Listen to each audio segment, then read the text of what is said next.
The salt-heavy air fills your lungs as you're dragged from the hull of the ship. Your feet, numb from weeks of confinement, scrape against the rough-hewn planks of the dock. This is not your shore. This is not your home. This is the place where everything familiar ends and something unimaginable begins. The Vikings call this a market. History will later call it thraldom. You will soon call it existence. The journey has stripped you of many things: dignity, perhaps family, certainly freedom. The language that surrounds you now is harsh, guttural, incomprehensible. Words that sound like stones being dropped into cold water. Words that contain your fate but offer no understanding. Your captors speak among themselves, their bearded faces weathered by wind and sea, their eyes regarding you only as cargo successfully delivered. The dock creaks beneath the weight of many feet, not just yours but others like you, taken from villages, from towns, from lives once ordinary. Some weep quietly, others stare vacantly at the foreign shore. The smell grows stronger as you're moved forward, wet wood soaked in years of this same procession, sweat from bodies pushed beyond endurance, the distinct tang of fear that has no language barrier. Above it all, the smell of the sea, constant and cruel in its reminder of how far you are from home. Morning light breaks across unfamiliar mountains. This northern sky is different, lower, grayer, pressing down with the weight of its strangeness. Birds you don't recognize call out in patterns that hold no meaning for you. Everything here speaks in tongues you cannot comprehend. Everything here tells you that you have crossed into a world where your previous existence matters not at all. The ropes around your wrists have rubbed the skin raw during the voyage. Pain has become a constant companion, dull and throbbing, barely distinguishable from the hunger that gnaws at your insides. When was your last full meal? Days ago? A week? Time has lost its structure during the endless rocking of the ship. Now on solid ground, your legs struggle to remember their purpose. Your captors gesture toward a path leading away from the water.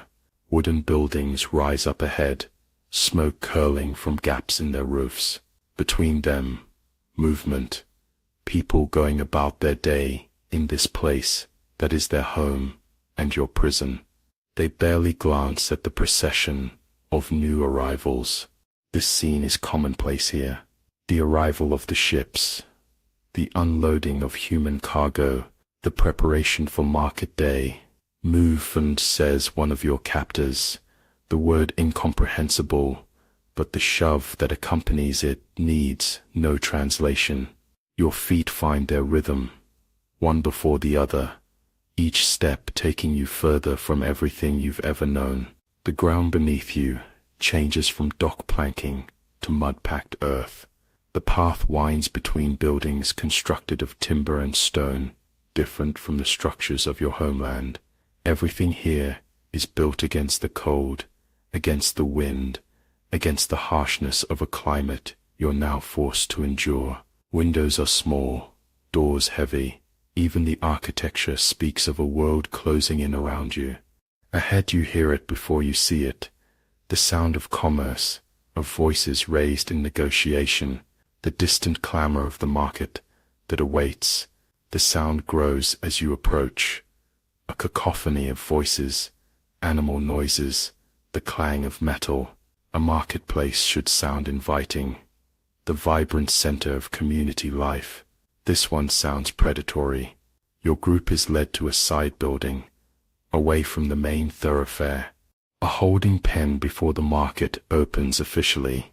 Inside, the air is close and stale, thick with the exhalations of too many bodies confined in too small a space. Light filters weakly through small, high windows. It illuminates dust motes, dancing in shafts of grey morning light, the only things moving freely in this space. Water is brought, not enough, never enough. A hard piece of bread is thrust into your hands. You eat mechanically, without tasting. Your body knows it needs sustenance, even as your mind recoils from participation in this new reality. The food sits heavily in your stomach, unfamiliar in its composition. Even their bread is foreign, heavier, darker than what you know. Hours pass in this limbo. Some cry quietly, others stare at nothing. A few try to communicate, forming tentative bonds in this shared catastrophe. Guards watch with bored expressions. To them this is simply work, no different than overseeing a shipment of furs or timber. They've long since ceased to see humanity in these transactions. Outside, the sounds of the market grow louder. It must be nearly mid-morning now. Soon you will be presented for sale. The thought sits like ice in your veins. What does one do when becoming merchandise? How does one stand, speak, exist, when being evaluated like livestock? These questions have no precedent in your previous life. The door opens. Bright light spills in, harsh, after the dimness. A man enters, clearly in authority by the way the guards straighten slightly. He surveys the room, eyes calculating. This is the moment of preliminary assessment. Which of you will fetch the highest prices? Which will be sold cheaply for menial labor? His gaze passes over you, lingering briefly, making some internal notation about your potential value. He speaks to the guards. Orders are given. People are sorted, separated. Those who look strong are grouped together. Those with particular skills, identifiable by their hands, their bearing, are set apart. Young women are moved to one side, their eyes downcast, knowing without language what particular fate awaits them. Families are separated with casual cruelty, mothers clinging to children until they are forcibly parted. The sound of that separation will echo in your dreams for years to come, should you survive long enough to dream again. Your group is led outside once more. The day has warmed slightly, though the air retains its unfamiliar chill. The market is now fully alive, a creature with many limbs and many voices. Traders have set up stalls, selling goods from distant lands. Amber, furs, silver worked into intricate designs, fabrics dyed in colors you've never seen. In another life, you might have wandered these stalls in wonder. Now, you are just another commodity among many. The path leads to an open area near the center of the market. Here, platforms have been constructed, stages for the human merchandise about to be presented. Already, potential buyers gather, men and women of wealth and position in this society. They dress differently than your captors. Finer fabrics, more ornamentation, the clear indicators of status. They talk among themselves, pointing occasionally at the new arrivals, discussing qualities and prices with the dispassionate interest of experienced purchasers. A small girl in your group begins to sob, the sound rising above the market noise. Her mother cannot reach her now, having been separated earlier. Someone, a guard, a fellow captive, hushes her harshly. Displays of emotion lower the value. This lesson will be learned quickly or paid for dearly. The smell changes as you near the center of the market. Cooked food from vendors, unfamiliar spices, the press of too many bodies. Your stomach clenches with hunger, despite the bread from earlier. How strange that the body continues its demands, even as the soul retreats from this reality. Hunger, thirst, the need to relieve yourself. These base requirements continue regardless of circumstance. Perhaps that is the first lesson of captivity, the body's betrayal of dignity. Your group is brought to stand near one of the platforms. From here, you can see others like you already being displayed. A man stands on the nearest stage, turning slowly as the auctioneer calls out in that harsh language. The buyer's eyes assess him coldly. The width of his shoulders, the condition of his teeth, the potential strength in his limbs. Someone bids. Another counters. The man is sold, led away by his new owner without ceremony or paperwork, just a transaction completed, a human life changing hands like a bolt of cloth or a sack of grain.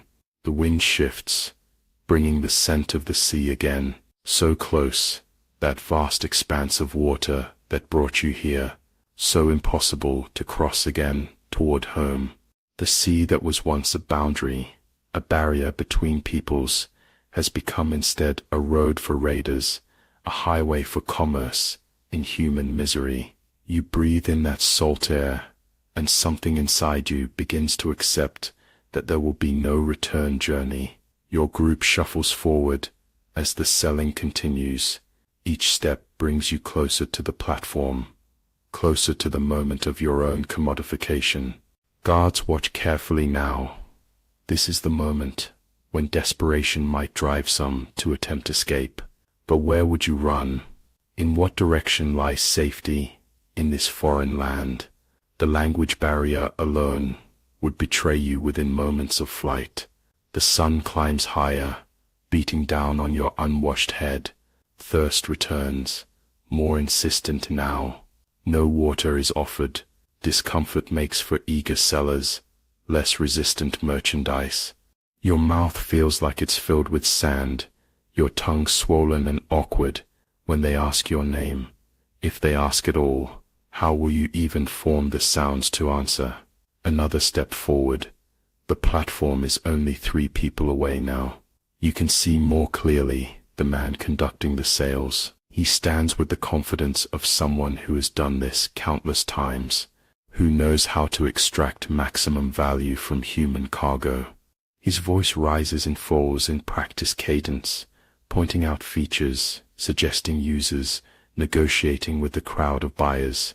He doesn't see people anymore, just walking collections of attributes with corresponding market values. The person ahead of you is taken up to the platform, a young man, perhaps a farmer, from his coal-used hands and strong back. The auctioneer grabs his jaw, forces his mouth open to show his teeth to the crowd, turns him roughly to display his back, his limbs, speaks rapidly, gesturing to highlight his strength, his potential for work. The crowd responds with bids. The young man's eyes are empty now, seeing nothing, retreated to some interior space where perhaps he can still exist as himself rather than as property. He sells quickly, a good price from the satisfied nod of the auctioneer. As he's led away, his gaze meets yours, briefly. There is no comfort there, no solidarity that can be offered, just a shared moment of understanding before he disappears into his new existence, whatever that might entail. And then it is your turn. Rough hands propel you forward, up the steps to the platform. The wood is worn smooth by countless feet before yours. How many years has this market operated? How many lives have transitioned from person to property on these very boards? The thought is driven from your mind as you're positioned front and center, facing the crowd. Faces look up at you, some curious, some calculating, some entirely indifferent. These are not monsters in appearance. They are simply people conducting business. Perhaps they will go home tonight, to families they love, to children they cherish. Perhaps they will pray to their gods, observe their sacred rituals, live lives of ordinary virtue within the confines of their understanding. And yet here they stand, evaluating the purchase of another human being with no more moral consideration than they would give to acquiring a new cooking pot or winter cloak. The auctioneer's hands are on you now, turning you, displaying you. His fingers press into your arms, testing muscle tone.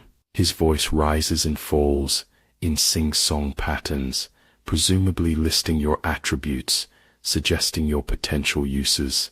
You understand nothing of what is said, but comprehend everything about what is happening. He forces your mouth open, showing your teeth to the crowd, pulls at your clothing to reveal more of your body for inspection. Shame burns through you, but you've learned already that resistance invites punishment. So you stand, you turn, you submit to examination like an animal at market, because that is what you are now, in their eyes. Not a person with a history, a family, a name, just a commodity, a resource to be acquired and utilized. Someone in the crowd calls out a price. The auctioneer responds, clearly wanting more. Another bid comes. The negotiation continues, your value being determined by strangers according to criteria you can only guess at. Are they discussing your apparent strength, your age, the potential length of service you might provide before wearing out? There is no way to know. The bidding slows. The auctioneer makes one final appeal, gesturing emphatically towards some quality he perceives in you. A last bid is offered. He strikes a small gong beside him, signaling the sale is complete. Just like that, ownership of your life transfers from one set of hands to another. No papers are signed in your presence. No record bears your name. Just an exchange of silver or goods, and you belong to someone new. Strong hands grip your arm, pulling you from the platform. Your new owner, a broad-shouldered man with a thick beard streaked with gray, regards you impassively, not with cruelty, not with kindness, just assessment, like one might look at a newly acquired horse or hunting dog. He gestures for you to follow, already turning away, confident in your compliance. What choice do you have? You step down from the platform, legs unsteady. Behind you, the next person is already being brought forward, the process continuing without pause. The market's appetite is endless, the supply of the captured and displaced seemingly inexhaustible. As you follow your new owner through the crowd, you pass other recent purchasers being led away, fellow passengers from your ship, now dispersed to different fates, different households, different futures. You will likely never see them again. The market continues its business around you, the selling of cloth and metal, of food and drink, of human beings, life as commerce, people as property. This is the shore you were never meant to see, the land you were never meant to walk. Yet here you are, breathing its air, feeling its earth beneath your feet, beginning an existence that will be measured not in choices made, but in tasks completed, not in dreams pursued, but in orders obeyed. Your new owner leads you away from the central market, down narrow streets between buildings that all look the same to your unfamiliar eyes. Where are you going? What will be required of you? Will you survive the night, the week, the winter? These questions follow you like shadows as you walk, one foot before the other, toward whatever awaits.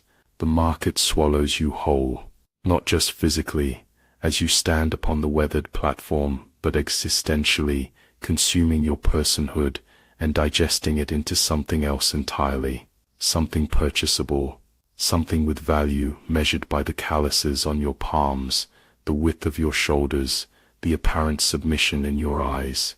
This market speaks without words, at least none you can understand, but its language is unmistakable. Human flesh as commodity, life as transaction. Around you the marketplace breathes like a living entity. Wooden stalls creak in the wind, canvas awnings snap tight, then sag. Merchants call out in their harsh northern tongue, sounds that seem to be all edges and corners, nothing like the flowing speech of your homeland. The sky above is vast and grey, pressing down with unfamiliar weight. Even the light here is different, thinner, somehow more hesitant, as if reluctant to illuminate the commerce below.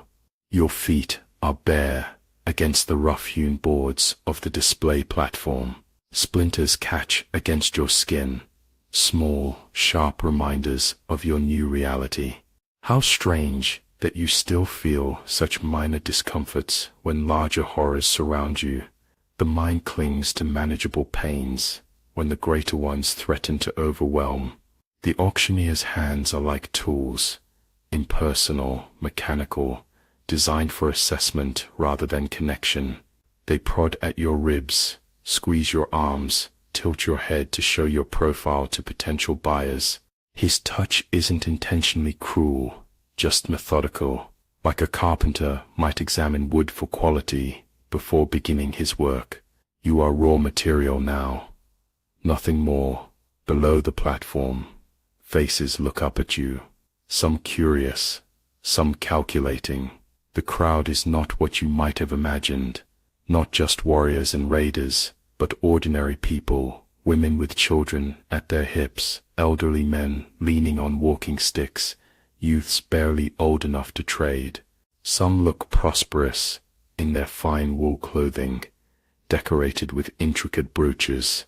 Others are clearly of modest means, yet still positioned to purchase a human life.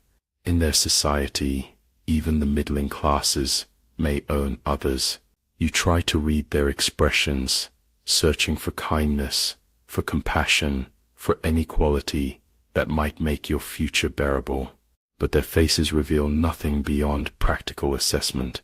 They are not here to save anyone. They are here to acquire useful property. The auctioneer speaks rapidly, gesturing toward you with practiced movements. Though you understand none of his words, their meaning is clear. He highlights your attributes, suggests your potential uses.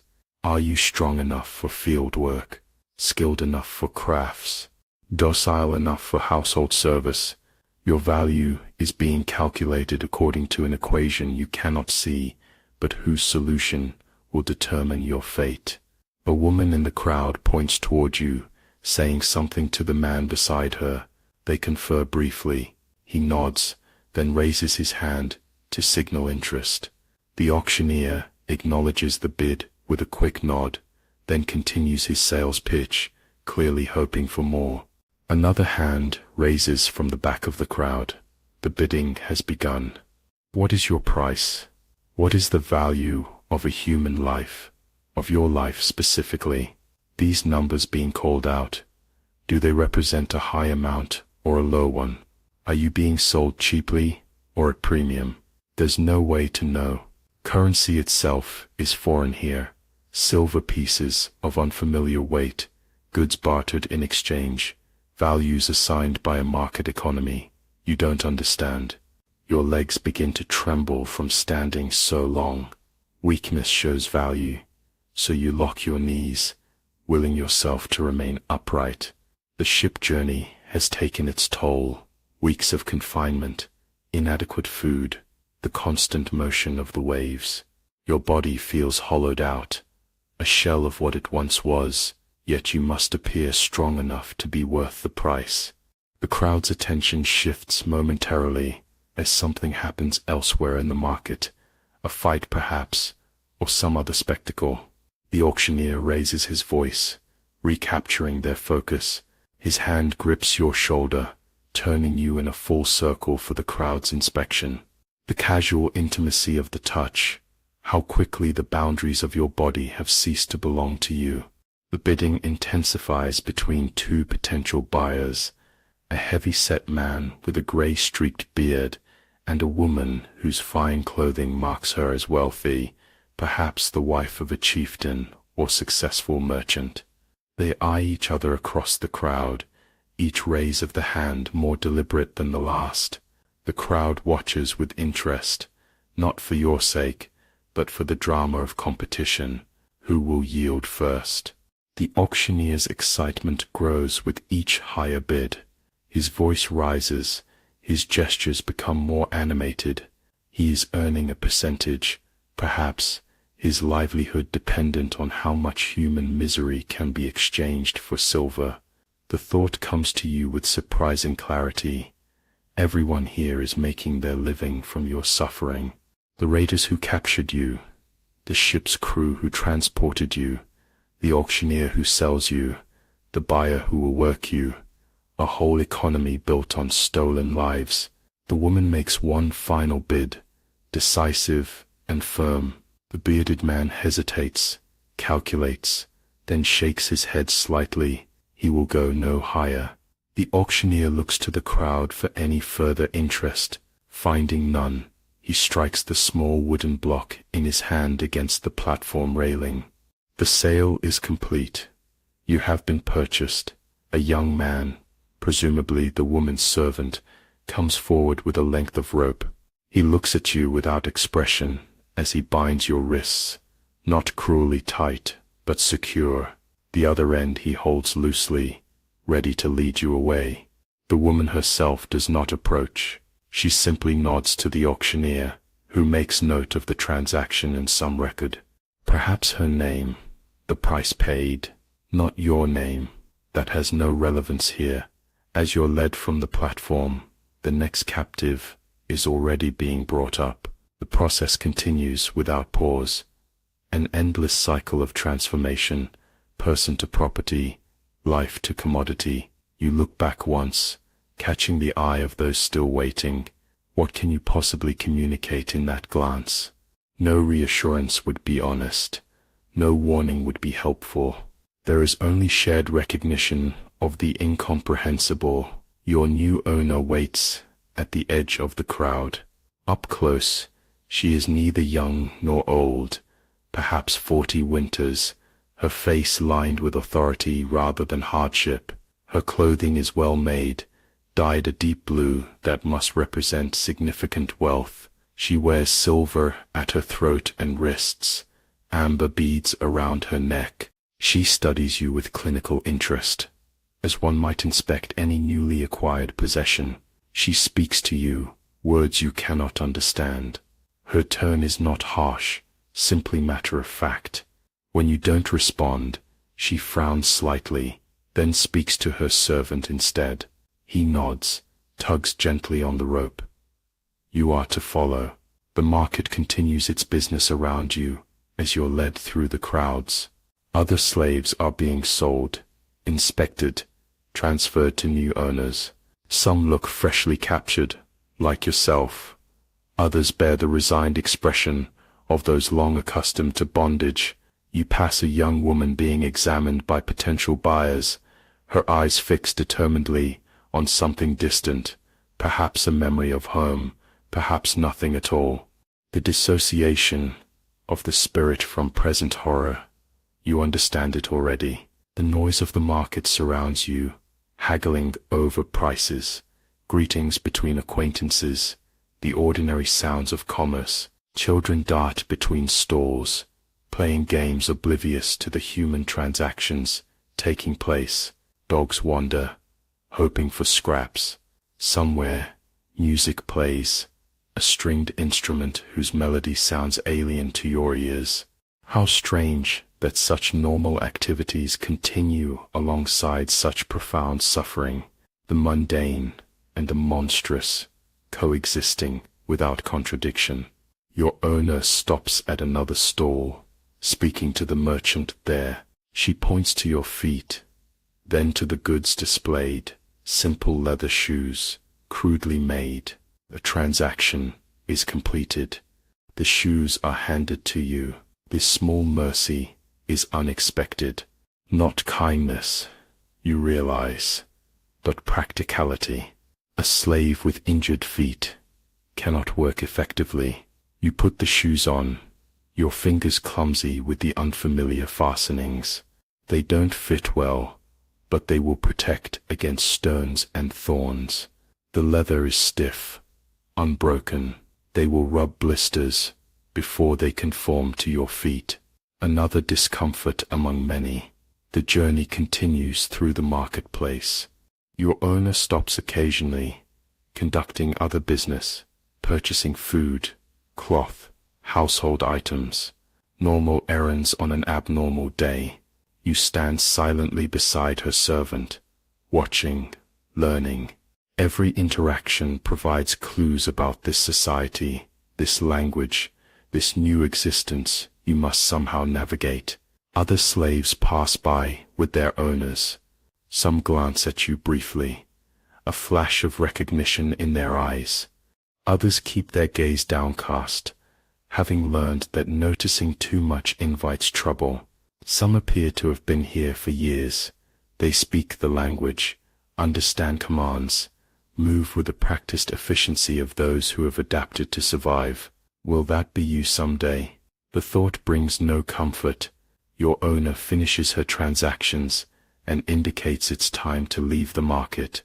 Her servant leads you toward what must be the town's main street. Buildings rise on either side, constructed of timber and stone. Some are elaborately carved with intricate patterns, serpentine figures, intertwined animals, faces peering out from wooden beams.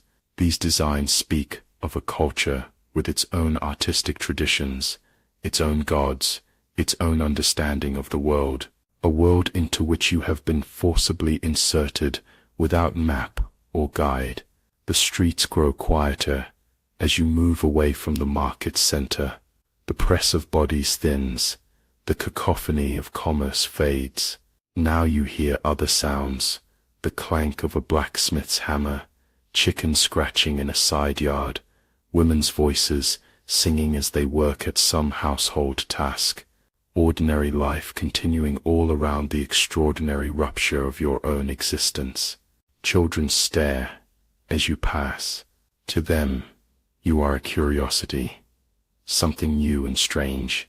One small boy points, asking a question you cannot understand.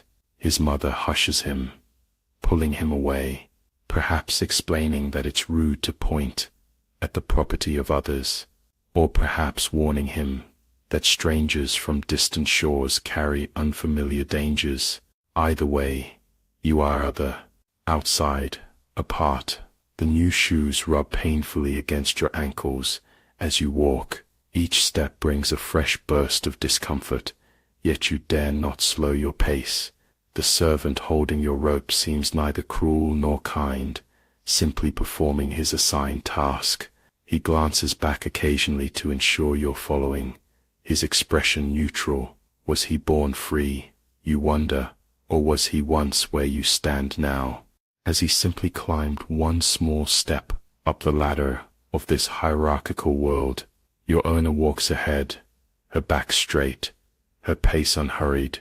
She stops occasionally to greet acquaintances, exchanging words and nods. Do they ask about her new purchase?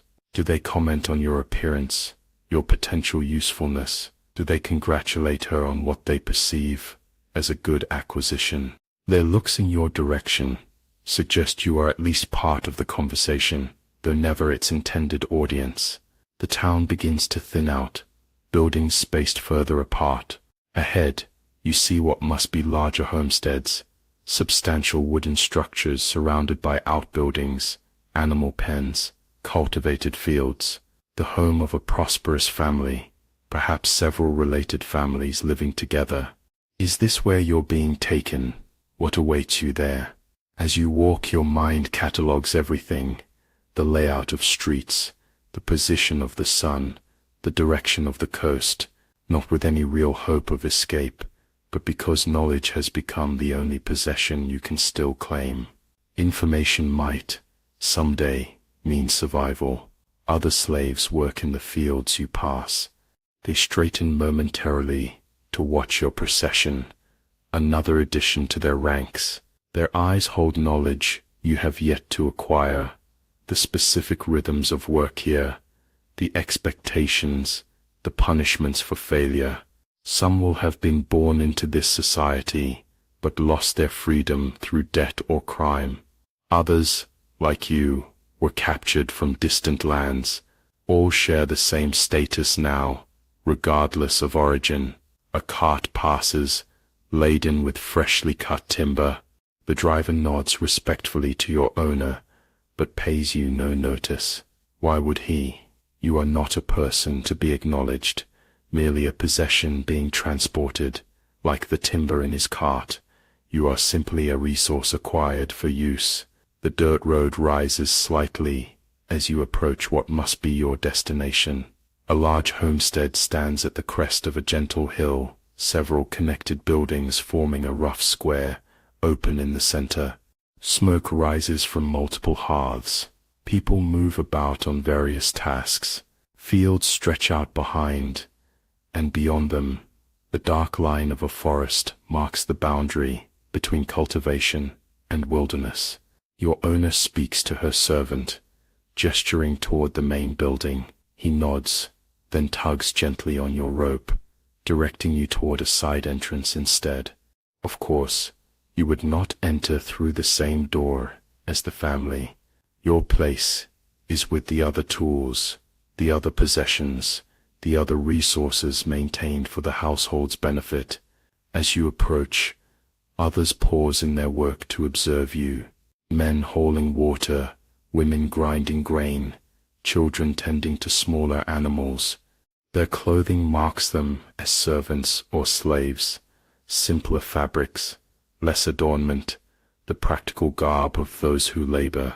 Some look at you with curiosity, others with indifference. One older woman's gaze holds something like pity, quickly masked. The servant leads you to a small outbuilding near what appears to be the kitchen area. Inside, various tools hang from the walls, gardening implements, baskets, household items. He ties your rope to a post and gestures for you to sit on a rough wooden bench. Then he leaves, closing the door behind him. Alone for the first time since the market, you examine your surroundings more carefully. The building is sturdy but simple, clearly utilitarian in purpose. Light filters through small openings near the roof. The air smells of earth and stored vegetables. This must serve partly as a root cellar, a place for keeping things preserved until needed, including apparently newly purchased slaves. Time passes. You sit because standing requires energy you cannot spare. Your body catalogues its discomforts: hunger, thirst, the raw places where ropes have chafed your skin, muscles aching from tension and unusual exertion. Beneath these physical pains lies the deeper ache of loss, so profound it can barely be comprehended. Family, home, identity, all severed in one brutal act of capture. The door opens. A different servant enters, an older woman carrying a wooden cup and a small loaf of bread. She places them beside you without meeting your eye, then turns to leave. At the doorway, she pauses, glances back, says something, a single word. It means nothing to you, but her tone suggests instruction rather than comfort. Then she's gone. The door closed once more. You eat and drink slowly, knowing that gulping food after deprivation will only make you ill. The bread is dense and sour, different from what you're used to. The water tastes faintly of minerals, unfamiliar to your tongue. Like everything here, even sustenance is a reminder of displacement. As you finish the meager meal, the door opens again. The servant who led you here returns, accompanied by an older man. His clothing marks him as having some authority, perhaps the steward of the household, responsible for managing its various operations. He studies you with practical interest, walking a circle around where you sit, noting your physical condition, your posture, perhaps estimating your capacity for work. He speaks to you. The words mean nothing, but the expectation of response is clear. When you don't answer, he frowns, then tries again, louder this time, as if volume might bridge the language gap. Finally understanding, you shake your head, pointing to your ears, then spreading your hands in a universal gesture of incomprehension. The steward sighs, then speaks to the servant instead. A conversation follows, planning, perhaps, or problem-solving, how to utilize this new resource that cannot understand instructions. where to place you in the household hierarchy. What tasks might you perform with minimal need for verbal direction? The servant unties your rope from the post, but leaves your wrists bound. They lead you out of the storage building and across the central courtyard of the homestead. Other household members stop their tasks to watch, curious about this new addition. You note everything: the layout of buildings, the location of the well, the places where tools are stored. Knowledge remains your only possession. They bring you to what appears to be the main kitchen building. Inside, several women work at various tasks: kneading dough, cutting vegetables, smoking fish. The space is warm from multiple cooking fires, the air thick with unfamiliar spices, and the comforting scent of baking bread. The oldest woman, her hair gray and braided tightly around her head, looks up as you enter. The steward speaks to her at length, occasionally gesturing toward you. She approaches, wiping flour-covered hands on her apron. Unlike the others, she looks directly at you, her gaze assessing but not unkind. She speaks, pointing to herself, to Zeninga. Then she points to you, eyebrows raised in question. She wants your name. This small recognition of your humanity, that you have a name at all, is unexpectedly affecting. Your throat tightens. When was the last time anyone asked who you are rather than what you might be worth? You say your name. The sound of it, these syllables that have identified you since birth, feels strange in this place, as out of context as you yourself. She repeats it, mangling the pronunciation slightly, but making a genuine effort. Then she points to various objects in the kitchen, naming them in her language: a pot, a spoon, the fire, bread. This, then, will be your first task, not physical labor, but learning. Understanding the language of your captors is essential to survival. Inga seems to have been assigned as your teacher, perhaps because she has done this before with other captured slaves, perhaps because she has some aptitude for bridging the divide between cultures. The steward and servant leave, apparently satisfied with this arrangement. Inga untees your wrists, rubbing briefly at the raw skin there. Then she hands you a wooden spoon and points to a pot of something bubbling over the fire. She pantomimes stirring. Your first task in your new life. You take the spoon. What choice do you have? Resistance means punishment or death. Cooperation means survival, at least for now. So you stir the pot of unfamiliar stew, your arms moving mechanically, while your mind continues its desperate cataloging of everything around you. The exits, the tools, the hierarchy among the kitchen workers, the routines and rhythms of this household that has purchased your existence. Inga continues naming things as you work. She points to ingredients, to implements, to actions. She makes you repeat the words, correcting your pronunciation. Learning the language of your captors feels like a betrayal of your own tongue, your own culture. Yet you understand, instinctively, that this knowledge is your only path to any kind of agency in this new world. The kitchen staff watch you with varying degrees of interest and suspicion. Some seem accustomed to new slaves being integrated into the workforce. Others keep their distance, as if your foreignness might somehow be contagious. One young girl, perhaps 12 or 13, stares openly with undisguised curiosity. When you meet her eye, she doesn't look away, but instead offers a small, hesitant smile.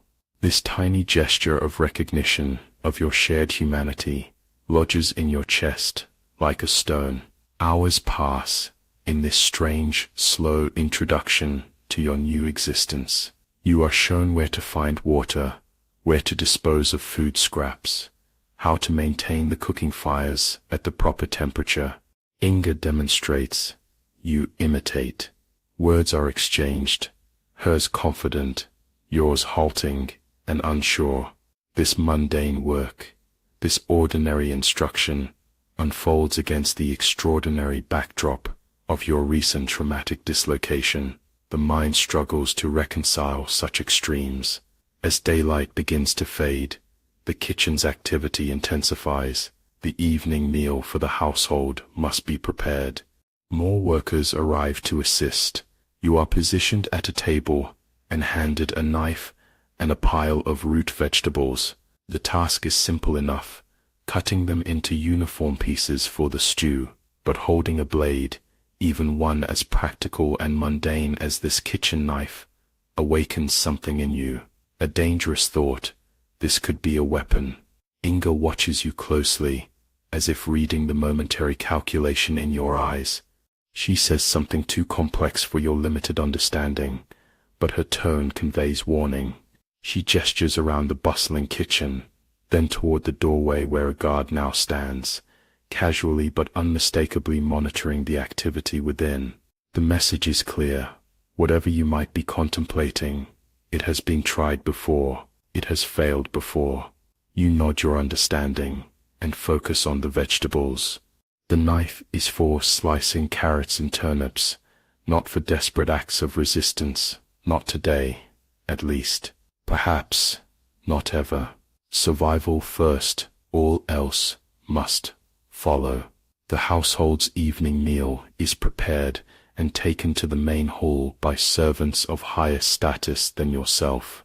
You remain in the kitchen with the other slaves, eating leftovers and scraps, still better fare than you received on the ship or at the market. The food is unfamiliar, but filling. Inga makes sure you understand which utensils to use, where to wash your bowl when finished. The basic choreography of existence in this new place. Night falls. The kitchen is cleaned, fires banked, but not extinguished. The workers begin to disperse to wherever they sleep. You stand uncertain, awaiting instruction. Inga gestures for you to follow her. She leads you through the now quiet courtyard to a low building at the far edge of the homestead. Inside, a single lamp illuminates a long room with pallets laid out on the floor.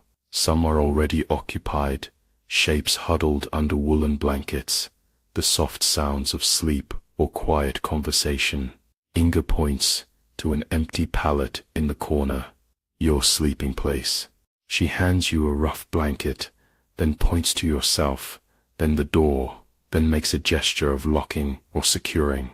You are to stay here until morning. Whether the door will actually be barred, you cannot tell. Whether escape is possible, you cannot know. Whether it would be wise, even if possible, that remains the most uncertain question of all. Where would you go in this foreign land? How would you survive without understanding the language, knowing the terrain, having any resources? The market that speaks without words has made its message abundantly clear. You are property now, and property that flees is property that suffers. At least here, there is shelter, food, the beginning of understanding, the beginning, perhaps, of a strategy for longer-term survival. Inga leaves you to your pallet. The other occupants of the room watch you with the wary interest reserved for newcomers in any community, even one forged from shared captivity. No one speaks to you. Perhaps they don't share a language with each other either. Perhaps they have learned that attachments bring vulnerability. Perhaps they are simply too exhausted from their day's labor to expend energy on one more unfamiliar face. You lie down on the thin pallet, pull the rough blanket over your body. The day's events replay in your mind: the market, the sale, the journey to this place, the first tentative steps into a new existence. Your muscles ache from tension and unusual work. Your mind races despite your physical exhaustion. Sleep seems impossible, yet it comes eventually, as it must. The body's needs override even the mind's turmoil.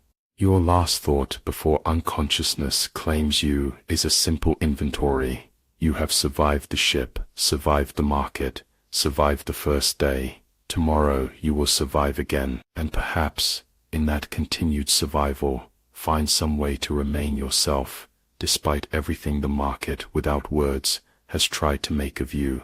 Dawn arrives as a gray suggestion rather than a proclamation. Through the small, high windows of the sleeping quarters, thin light filters down onto the pallets where you and the other slaves have passed the night. Some are already stirring, rising to begin another day of service.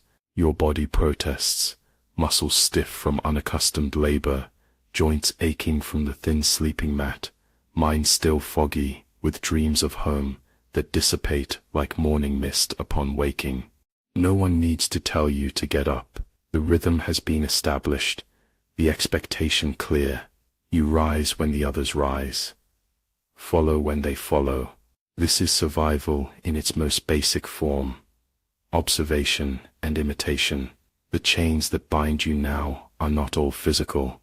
Some are the invisible constraints of routine, expectation, the architecture of a society built upon ownership of human bodies. Outside, the air is sharp with cold, the sky heavy with clouds that promise rain. You follow the others to a water trough where brief ablutions are permitted, faces and hands washed quickly before the day's work begins. The water is shockingly cold against your skin, a bracing reminder of how far north you've been brought from your warmer homeland. Another small disorientation in a world of larger ones. No one speaks, whether from rule or habit, or the absence of shared language. The morning proceeds in near silence. You mimic the others, uncertain of your specific assignment for the day. Will you return to the kitchen, be sent to the fields? The not knowing is its own kind of torment. A figure approaches, the steward from yesterday, his posture conveying authority without needing to announce it. He speaks rapidly to the gathered workers, pointing various individuals toward different parts of the homestead. When he comes to you, he pauses, seems to reconsider, then gestures for you to follow him. This deviation from the established pattern sends a ripple of unease through you. The unknown is dangerous in a world where you have no control. He leads you across the courtyard toward the main hall, a large wooden structure whose elaborate carvings mark it as the center of household power. Why would you be brought here? Your stomach tightens with apprehension. Has some offense been committed? Some rule broken unknowingly? Inside, the hall is dimly lit by oil lamps and the glow of a central hearth. The smoke rises toward a hole in the roof, though much of it lingers, creating a blue haze that makes your eyes water slightly. The space is impressive, high-ceilinged, adorned with shields and weapons on the walls, benches lining the sides where household members would gather for meals and ceremonies. Your owner sits at a large table, breaking her fast with bread and cheese. She looks up as you enter, speaks briefly to the steward who brought you. He nods, then positions you to stand before her, hands clasped, eyes appropriately lowered. The posture of servitude comes instinctively now, a survival mechanism rather than true submission. She studies you as she eats, her expression revealing nothing of her thoughts. Then she speaks, not to you, but to someone else who enters the hall, a man, tall and broad-shouldered, richly dressed. Her husband perhaps, or brother, the master of the household. They converse while you stand immobile, the subject of their discussion but not its participant. The man approaches, circles you slowly. His inspection is clinical rather than threatening, but the violation is in the act itself, to be examined like livestock, assessed for quality and potential use. He lifts your chin with one finger, forcing your gaze upward. His eyes are cold, not with cruelty, but with the more dangerous quality of complete indifference. You are simply property to be evaluated. He speaks to your owner, gesturing toward your hands. She responds, pointing to the kitchen building visible through the open door. They seem to be discussing your placement, your potential utility. The woman who purchased you appears to be advocating for your assignment to the kitchen under Inga's supervision.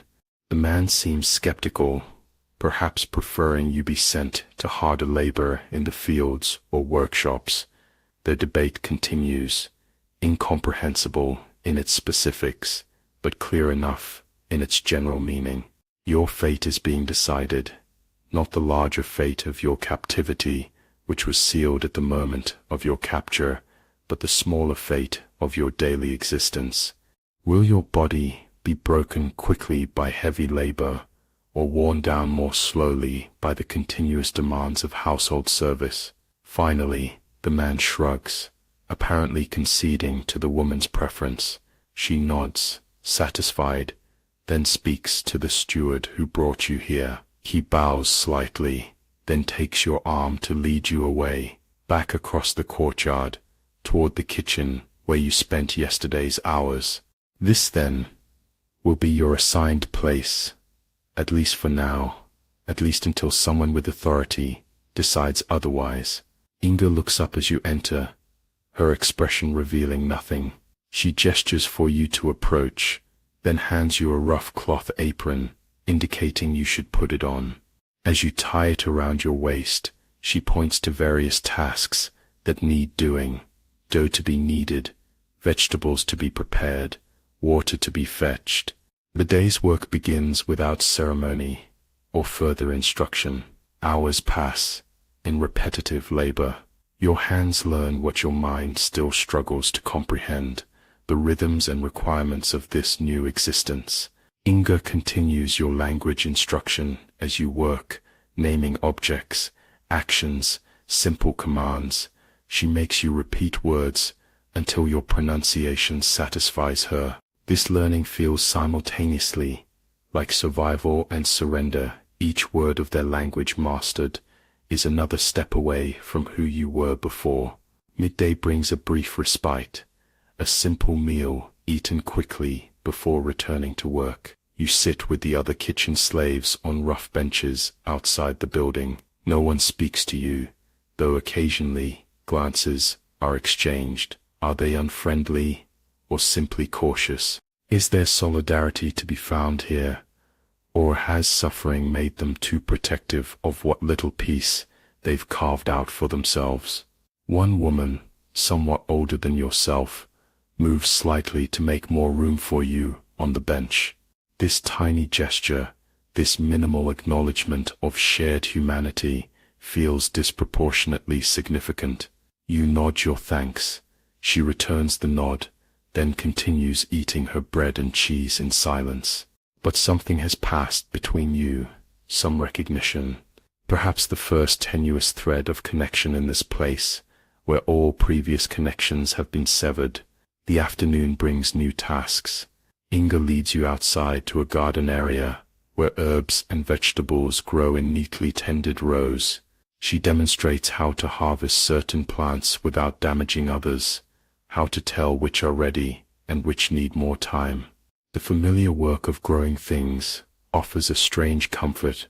Plants, at least, are consistent across cultures. They require the same care, whether rooted in your homeland soil or this foreign earth. As you work, you become aware of being watched. Looking up, you see the master of the household standing at some distance, observing your labor. His expression remains unreadable. Is he assessing your efficiency, looking for signs of resistance or laziness, or simply surveying all aspects of his property, human and otherwise? After a moment, he turns away, continuing whatever inspection tour he was conducting. Inga notices your momentary distraction and follows your gaze. She says something too complex for your limited vocabulary, but her tone conveys warning. Then she demonstrates more forcefully how the harvesting should be done, emphasizing the correct technique. The message is clear. Focus on your work, not on your observers. Draw no unnecessary attention. Perform your tasks adequately and anonymously. Later, as afternoon shadows lengthen toward evening, you are sent to the well to draw water. The heavy wooden bucket tests your strength as you lower it into the darkness, then haul it up again, filled with cold, clear water. As you turn to carry it back to the kitchen, you come face to face with a young man, perhaps the son of the household. Given his fine clothing and confident bearing, he says something, gesturing toward the bucket, as if offering assistance. You hesitate, uncertain of the proper response. To accept help might suggest weakness or presumption. To decline might appear ungrateful or defiant. These calculations must be made instantly, without language, without cultural context. The wrong choice could have consequences. Before you can decide, Inga appears, saying something to the young man that includes a respectful but firm tone. He laughs, replies casually, then continues on his way without further interaction with you. Inga takes the bucket, indicating you should follow her back to the kitchen. As you walk, she speaks slowly, using words you've begun to recognize. Her message becomes clear. The son of the house is not someone you should interact with. Boundaries exist that must be respected. For your own safety, evening brings the household's main meal, which the kitchen staff prepares with practiced efficiency. You are given simple tasks, stirring pots, cutting bread, arranging wooden trenchers. Through the open door, you can see serving girls carrying platters to the main hall, where the family and their honored guests will dine. The smells of roasted meat and fresh bread make your stomach clench with hunger. Your own meal will come later and will consist of far simpler fare. As the kitchen work continues, raised voices suddenly come from the direction of the main hall. The sound of argument, or perhaps celebration. It's impossible to tell without understanding the words. The kitchen staff exchange glances, but continue their tasks without comment. Whatever happens among the masters is not their concern, unless it directly affects their duties. Later, when the family's meal is complete and the kitchen begins its cleaning routines, the steward enters with a young serving girl who appears to have been crying. He speaks sharply to Inga, gesturing toward the girl. Inga nods, then takes the girl's arm, leading her to a quiet corner of the kitchen. Though you continue your assigned task of scrubbing pots, you watch from the corner of your eye as Inga examines the girl's reddened cheek, applying some herbal salve from a small pot kept near the hearth. This glimpse into the hierarchy of suffering offers no comfort. The serving girl, though clearly a slave like yourself, holds a position that brings her into closer contact with the family, serving at their table rather than working behind the scenes. This proximity apparently comes with its own dangers, its own vulnerabilities. The chains that bind each of you may differ in weight and visibility, but they are chains nonetheless. Night falls. The kitchen is cleaned to Inga's exacting standards. The fires are banked to last until morning. The day's work is complete. But for what? What has been accomplished beyond sustaining a household that holds you captive? What purpose does your labor serve beyond maintaining the very system that enslaves you? These questions have no answers, or none that offer solace. As you follow the others back to the sleeping quarters, exhaustion drags at your limbs. The physical demands of the day's work, combined with the constant mental strain of navigating an incomprehensible situation, have left you hollow. Yet your mind continues its relentless activity, processing everything observed, cataloging every potential threat and opportunity, searching for patterns that might somehow lead to what? Escape seems impossible. Resistance seems futile. What remains but endurance? In the darkness of the sleeping room, lying on your thin pallet, you become aware of soft weeping from somewhere nearby. Someone else caught in the same nightmare. Someone else remembering what was lost. You make no move to offer comfort.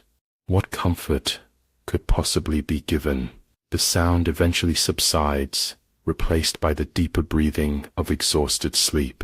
Your own consciousness begins to fade, surrendering temporarily to the only freedom now available, the brief respite of dreams. Morning comes again, the cycle repeats. Days pass, in this manner, each indistinguishable from the last. The work becomes familiar, if not easier.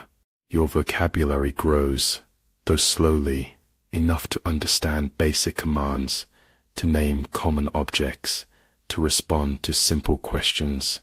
This minimal communication feels like both achievement and defeat.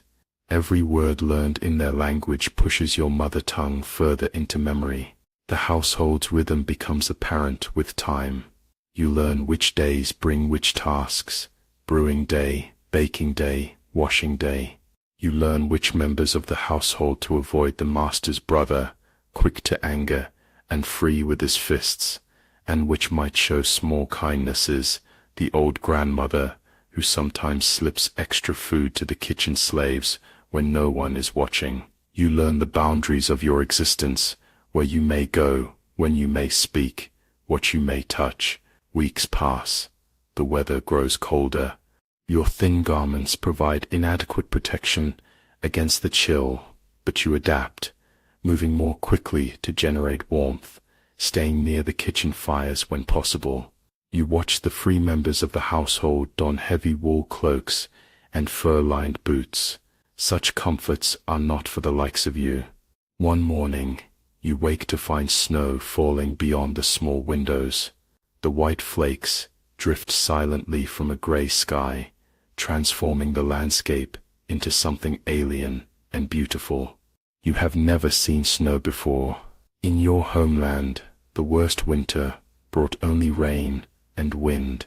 This quiet blanket of white, steadily thickening on every surface, is both wondrous and terrifying. How does one survive in such cold? What new hardships will this season bring? The day's work is harder with the cold. Water freezes in buckets. Firewood must be constantly replenished. Every task takes longer with stiffened fingers and limited light. The kitchen, at least, remains warm from the constantly burning hearths. You are fortunate, you realize, to have been assigned here rather than to outdoor labor. Those who work in the fields or tend animals return with reddened skin and shivering bodies. Some cough continuously, their lungs damaged by breathing the freezing air. As night approaches, Inga keeps you later than usual, showing you how to bank the fires properly to maintain heat through the coldest hours. Her instruction is meticulous, emphasizing the importance of this task. Lives depend on maintaining warmth through the northern winter, your life included. Walking back to the sleeping quarters through freshly fallen snow, you're struck by a sudden overwhelming awareness of your displacement. This weather, this landscape, this entire way of life was never meant to be yours. Your body was not born to this climate, your skills not developed for these tasks, your understanding not shaped by these cultural patterns. Yet here you are, adapting because adaptation is the only option beyond death. In the sleeping quarters, extra blankets have been distributed, rough wool that scratches but provides essential warmth. The room feels more crowded than usual. Outdoor workers have been brought inside for the winter months. Bodies press closer together on the floor, sharing warmth by necessity. Privacy, already a distant memory, becomes even more abstract in these conditions. You lie awake longer than usual, listening to the unfamiliar sounds of winter, the creaking of timbers contracting in the cold, the occasional soft impact of snow falling from the roof, the changed breathing patterns of those trying to stay warm. How many winters will you endure in this place? Will your body adapt to this climate over time? Or will each year bring the same shock of cold? Will you even survive to see spring? These questions follow you into uneasy dreams, where snow falls endlessly and familiar faces from home recede into whiteness, calling words you can no longer quite understand. You wake unrested, rising in darkness to begin another day of service. The chains that chose you, the circumstances of your capture, the market that sold you, the woman who bought you, continue to determine every aspect of your existence. Your only choice remains how to endure what cannot be escaped. Winter deepens. The days grow shorter, the nights interminably long. The household's activities turn inward, repairs to equipment, spinning and weaving, preserving the last of autumn's harvest. You learn new tasks, rendering fat for candles, smoking meat, brewing the strong ale that seems to sustain the Norse through the darkest months. Your hands crack and bleed from constant immersion in water, followed by exposure to cold air. Inga shows you how to apply a salve of rendered fat mixed with herbs. It helps, but does not heal completely. The household's rhythm changes with the season. Evenings in the main hall grow longer, filled with storytelling, music, games played with carved pieces on wooden boards. Sometimes serving in the hall, you catch fragments of their tales, stories of gods and heroes, of great journeys and terrible battles. You understand more words now, enough to piece together the general meaning, if not the nuances. These stories reveal much about the people who hold you captive, what they value, what they fear, how they understand the world. One night, as you're clearing away the remnants of the evening meal, the skald, the household's designated storyteller and keeper of traditions, begins a tale about a great raid on distant shores. As he describes the warriors' approach by sea, the surprised villagers, the taking of captives, you realize with sickening clarity that he's describing something very like what happened to you and your people. The hall's occupants listen with appreciation, occasionally cheering at moments of particular bravery or cleverness. To them, it's entertainment. To you, it's the devastation of your entire existence recounted as heroic adventure. You continue your work, face carefully, expressionless. Any visible reaction would be dangerous. A reminder that these stories have victims, that property was once person, but inside, something shifts, hardens. The chains that bind you are not just physical, not just circumstantial.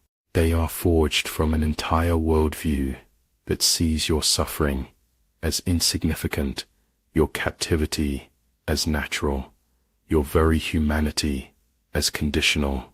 Later, in the quiet darkness of the sleeping quarters, you find yourself unable to weep. The tears that came so readily in those first days of captivity no longer rise to the surface. Is this adaptation, resignation, or something deeper, a storing away of emotion for some future reckoning that may never come? Whatever its nature, this dry-eyed endurance feels like the only possible response to a world determined to erase everything you once were. Winter solstice approaches, the shortest day, the longest night. The household prepares for some significant celebration. Extra food is prepared, the hall decorated with evergreen boughs, special clothes brought out and brushed free of storage dust. Some kind of ritual or festival approaches, clearly important in their cultural calendar. The kitchen becomes a center of increased activity. Special breads are baked in shapes you don't recognize, meats prepared with unfamiliar spices, massive quantities of ale and mead readied for consumption. Every slave and servant works longer hours, driven by the steward's constant supervision. Any substandard work is punished immediately. A sharp word, a cuff to the head, or worse. The day before the celebration, traders arrive. Despite the snow-covered roads, they bring luxury goods, silver ornaments, amber beads, fine fabrics from distant lands, but they also bring something that causes your heart to stutter in your chest: new slaves. 3 young men and a woman, recently captured from some raid, still bearing the raw wounds of resistance and the vacant stare of recent trauma. You watch from the kitchen doorway as they're led to the outbuildings, presumably to be assessed for their potential uses. Their clothing, though ragged, is recognizably similar to what you wore when you arrived. They come from your homeland, or somewhere nearby. They speak your language. The realization hits with physical force. Here are people who would understand your words, who share your memories of home, who know the songs and stories of your people. Here is a tenuous connection to everything you've lost. But will you be allowed contact with them? And if so, what could you possibly say? What comfort could you offer when you yourself have found none? Evening falls. The solstice celebration begins. The main hall fills with household members and honored guests. From your position in the kitchen, you can hear the increased volume of voices, the occasional burst of laughter, the rhythmic pounding that accompanies certain songs. The serving girls move back and forth continuously, bringing food, refilling drinking horns, clearing away empty platters. One returns to the kitchen, cheeks flushed, eyes wide. She speaks rapidly to Inga, who frowns and shakes her head firmly. From the fragments you understand, it seems the girl has been offered as entertainment to one of the guests, a common enough occurrence at such gatherings, but Inga is refusing to release her from kitchen duties, a small act of protection, though how long it will shield the girl remains uncertain. As the night progresses, the sounds from the hall grow louder, more chaotic. The careful social structures of everyday life loosen with intoxication and celebration. This creates danger and opportunity in equal measure. Danger for those slaves whose bodies might become objects of momentary entertainment. Opportunity for those seeking to move through the household unnoticed, to speak with those normally kept separate, to observe things usually hidden. Inga sends you to the storage room for more preserved fruits needed for the feast's final course. The path takes you past the small building where the new captives are being held. No guard stands at the door. All available household members are either participating in the celebration or directly serving it. The building is dark, secured with a simple wooden bar across the door. You hesitate. To approach would risk punishment if discovered. To make contact with these strangers would form connections that will only bring pain when they're sold or assigned elsewhere. Yet something pulls you toward that dark building, the possibility of shared language, shared memory, shared understanding of what has been lost. Decision crystallizes into action. You move quietly to the door, slide the bar just enough to create a narrow opening, darkness within, then movement, eyes reflecting the faint moonlight, whispered questions in your mother tongue. Who's there? What do they want with us? The sound of your own language, after so long, nearly buckles your knees. You respond quietly, keeping watch for any approach. I was captured like you, months ago. I work in the kitchen now. Silence. Then, will they kill us? No. Your property now. Valuable. They'll sell you or keep you for work. Is there no escape? The question you've asked yourself 1,000 times. The question with no satisfactory answer. Where would you go? We're far from home. The winter would kill you before you found your way back. A sound from inside, perhaps a stifled sob, perhaps bitter laughter. So we just submit. become animals for them to use. You have no comfort to offer, no hope to extend, only the cold truth of your own experience. You survive. Day by day, you learn their language. You watch for opportunities. You remember who you were, silently. Footsteps approach, someone crossing the courtyard from the main hall. You slide the bar back into place and move quickly toward the storage building, your original destination. Looking back once, you see one of the household guards taking up position outside the captive's door. Your brief connection is severed as abruptly as it formed. In the storage room, you locate the preserved fruits, then pause in the darkness, trembling. The sound of your language, the questions asked but not answered, the weight of shared fate, it all presses on you with almost unbearable intensity. This moment of connection has not brought comfort, but has instead torn open wounds that had begun to scar over. The grief feels fresh again, the loss immediate rather than gradually accepted.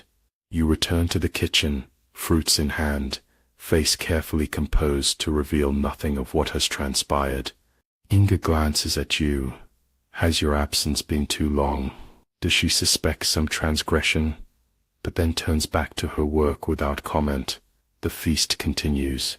Your brief encounter remains secret, a moment of rebellion so small as to be almost meaningless. Almost, but not quite. The solstice night stretches endlessly, the celebration continuing until the first hint of dawn. Only then do the guests depart or collapse into sleep where they sit. The cleaning begins, an enormous task that will occupy all servants and slaves through the day to come. No rest will be permitted until the hall is restored to order, the kitchen implements cleaned, the leftover food properly stored. As you work alongside the others, bone-tired but unable to stop, you find yourself wondering about the new captives. Will they be kept here, or sold at the spring market?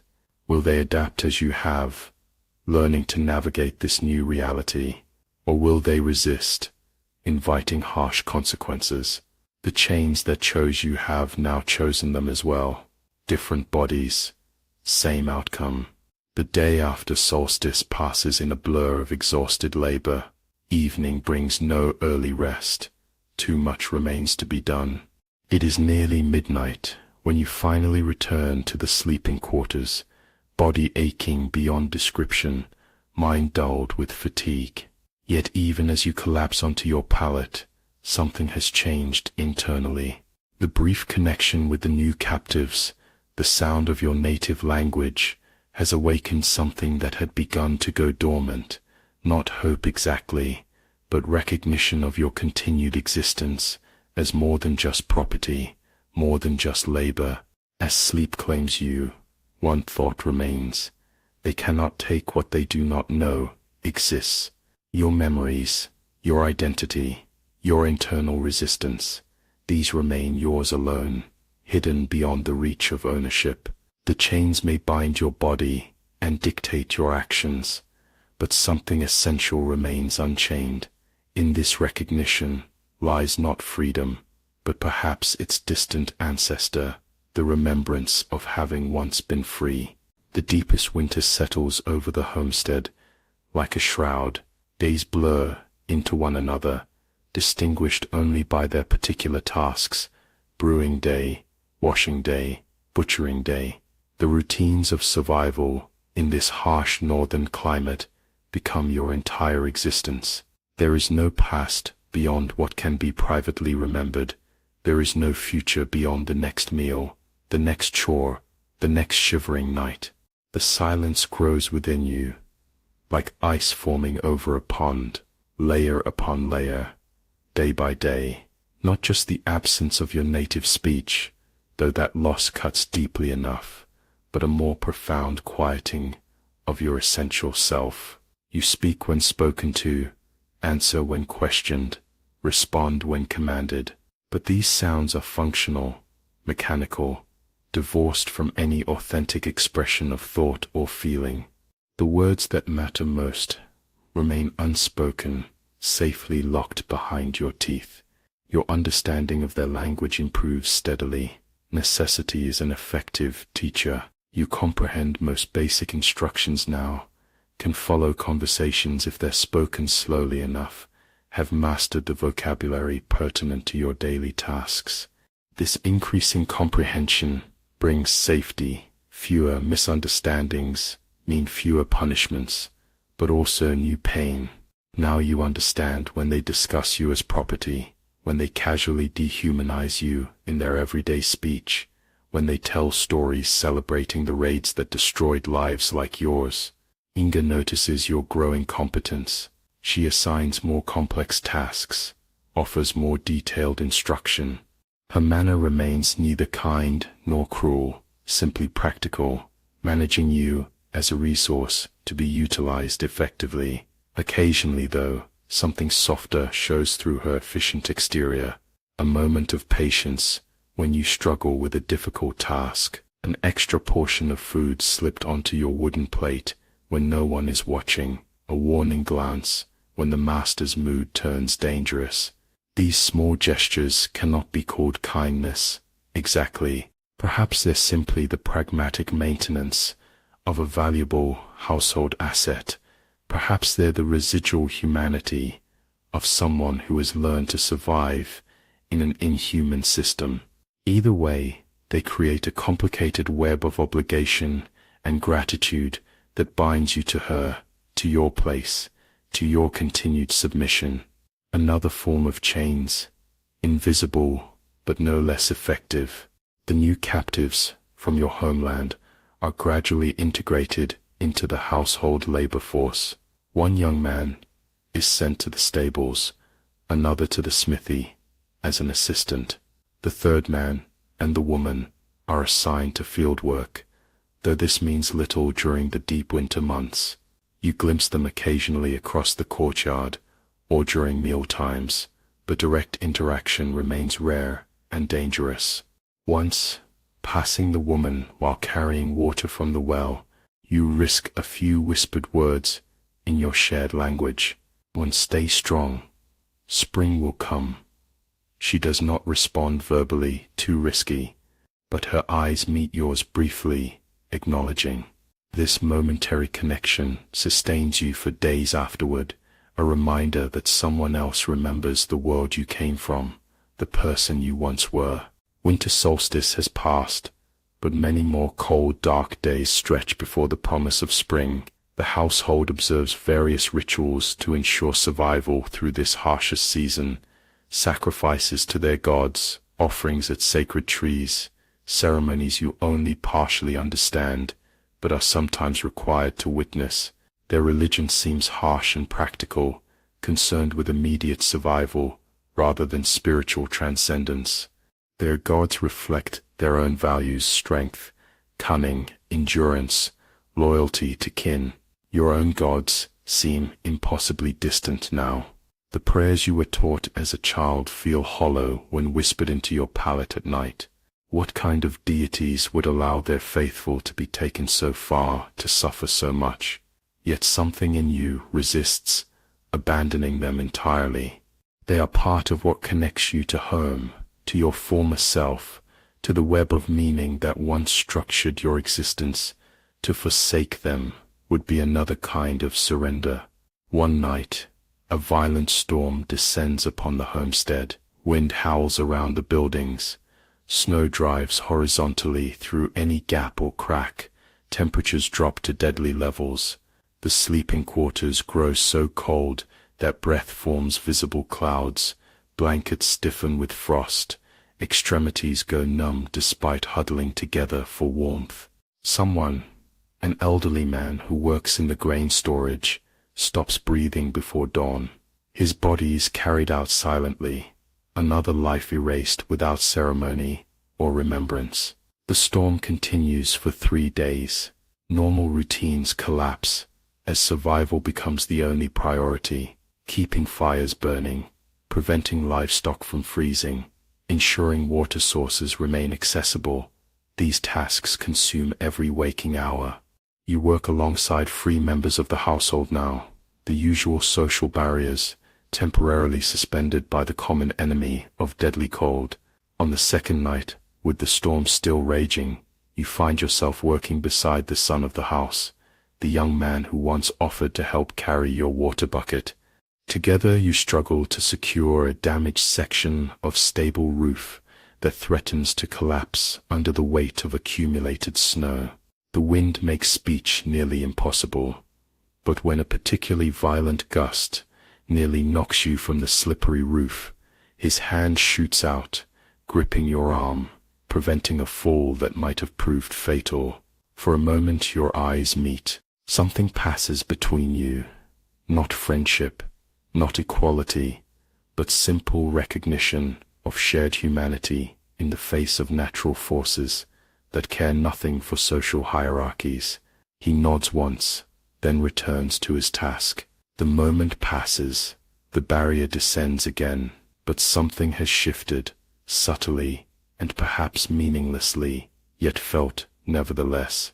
When the storm finally abates, the household emerges to assess the damage. Drifts of snow rise higher than a tall man's head in some places. A smaller outbuilding has collapsed entirely.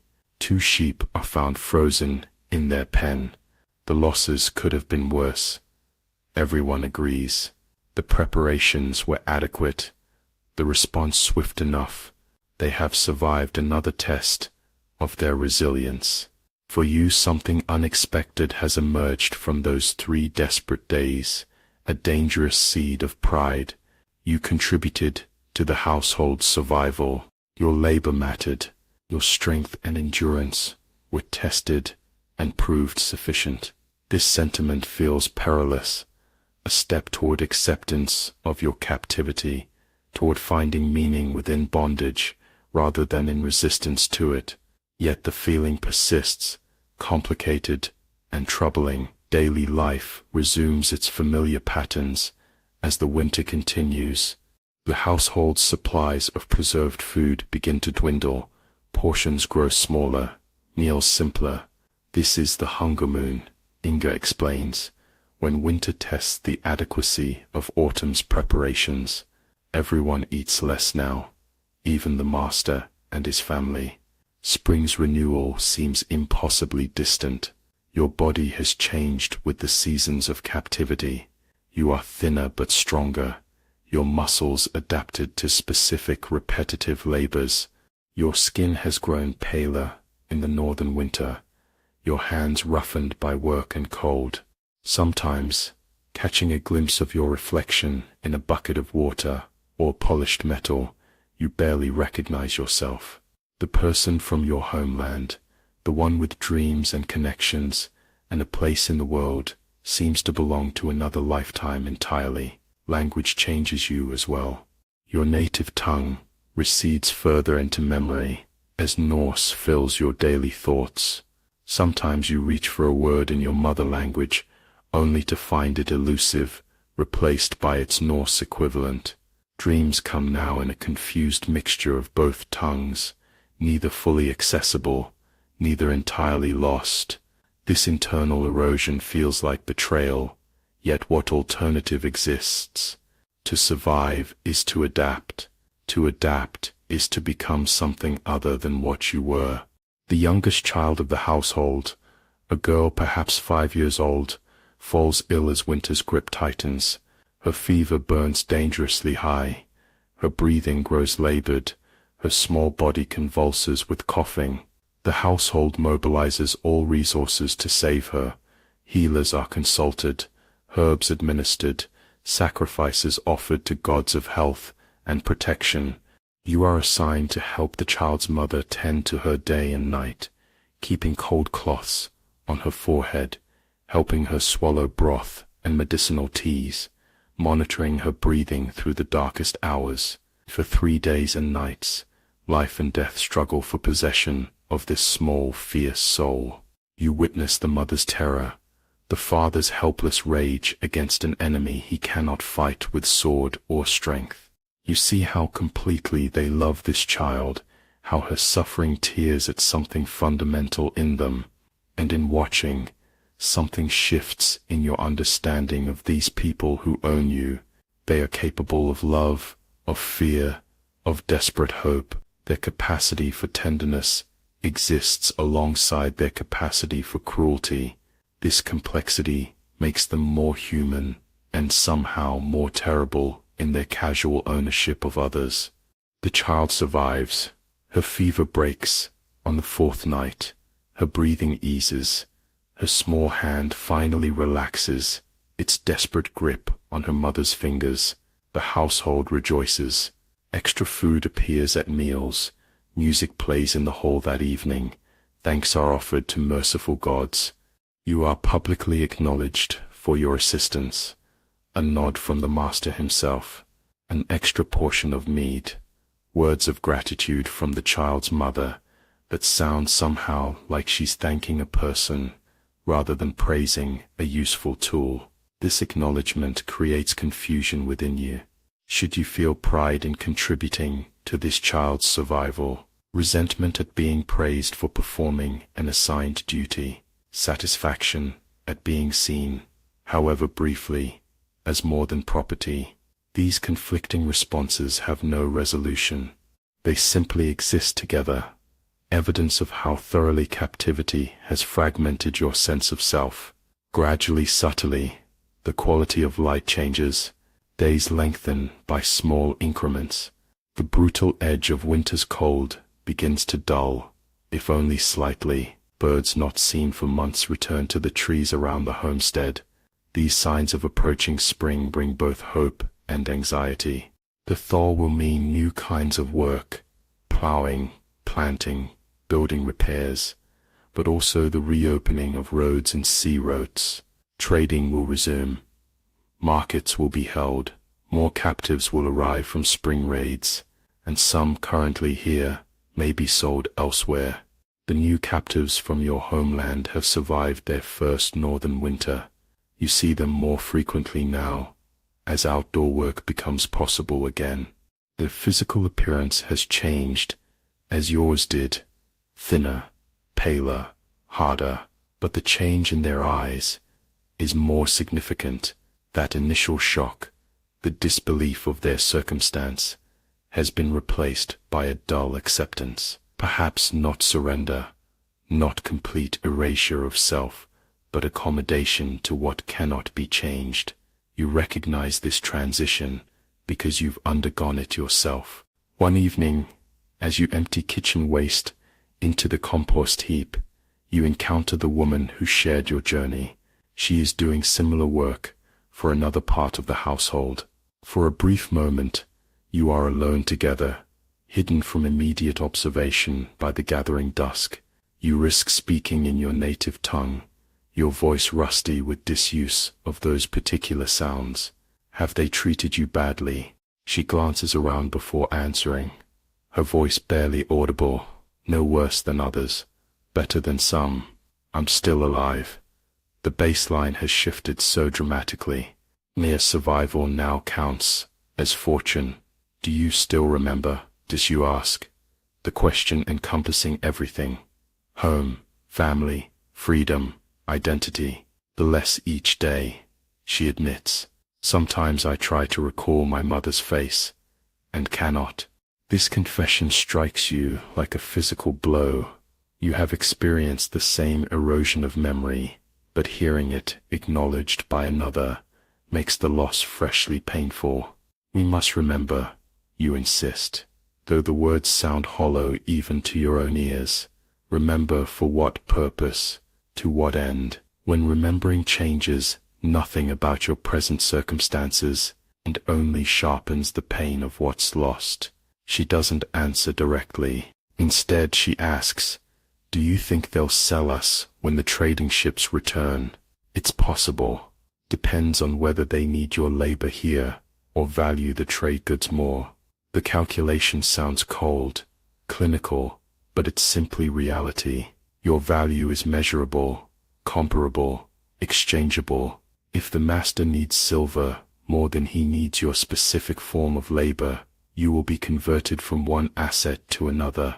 Your preference in the matter is entirely irrelevant. Footsteps approach. You both fall silent, resuming your tasks with downcast eyes. The moment of connection ends as abruptly as it began. Neither of you acknowledges the other as the steward passes by, inspecting the evening's work before darkness falls completely. Spring advances inexorably. Snow melts, revealing the dormant earth beneath. Fields are prepared for planting, a back-breaking task that requires all available labor. Even household slaves like yourself are temporarily reassigned to help with this essential work. Your hands blister, then callous from hours of digging, turning soil, breaking clods. The sun, stronger now, burns your winter-pale skin, but the smell of fresh earth, the physical connection to growing things, provides an unexpected solace. This, at least, feels familiar. The ancient rhythm of planting that transcends specific cultures. The first trading ship arrives with the full spring tide. Its approach is heralded by shouts from the watchtower, excitement spreading through the homestead like wildfire. Trade means new goods, new information, connections to the wider world. For the free members of the household, it's a welcome break in isolation. For slaves, it carries more complicated meanings, reminders of how far from home you are, possibilities of being sold, fresh arrivals to witness in their initial shock and grief. You watch from the kitchen doorway as the ship is secured at the dock below the settlement. Men unload goods, barrels and crates, and bundles of unknown contents. The master and several household members go down to greet the traders, inspect the offerings, begin the negotiations that might last for days. Behind them trail the steward and several guards, a reminder that valuable goods require protection, that commerce carries risks alongside opportunities.